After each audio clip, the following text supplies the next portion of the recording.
जिस व्यक्ति में होता है ये गुण, उसके सामने झुक जाती है सभी शक्तियां। एक बार भगवान गौतम बुद्ध अपने शिष्यों के साथ किसी पर्वतीय स्थल पर ठहरे थे। शाम के समय वह अपने एक शिष्य के साथ भ्रमण के लिए निकले। दोनों प्रकृति के मोहक दृश्य का आनंद ले रहे थे। विशाल और मजबूत चट्टान को देख शिष्य के भीतर उत्सुकता जगी।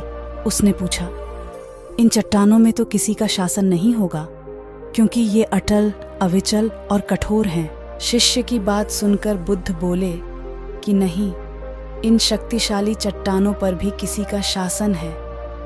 लोहे के प्रहार से इन चट्टानों के भी टुकड़े टुकड़े हो जाते हैं।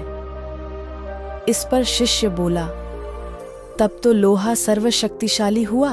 बुद्ध मुस्कुराए और बोले, नहीं, अग्नि अपने ताप से लोहे का रूप परिवर्तित कर सकती है।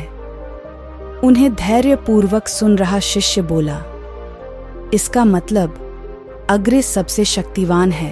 बुद्ध ने फिर उसी भाव से उत्तर दिया, नहीं, जल अग्नि की उष्णता को शीतलता में परिवर्तित कर देता है तथा अग्नि को शांत कर देता है।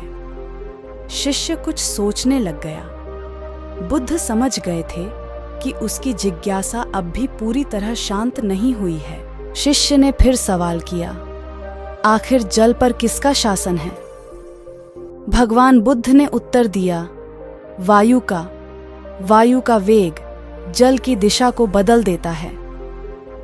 शिष्य कुछ कहता, इससे पहले ही बुद्ध ने कहा कि अब तुम कहोगे पवन सबसे शक्तिशाली हुआ। नहीं, पवन सबसे शक्तिशाली नहीं है। सबसे शक्तिशाली है मनुष्य की संकल्प शक्ति, क्योंकि इसी से पृथ्वी, जल, वायु, अग्नि इत्यादि को नियंत्रित किया जा सकता है।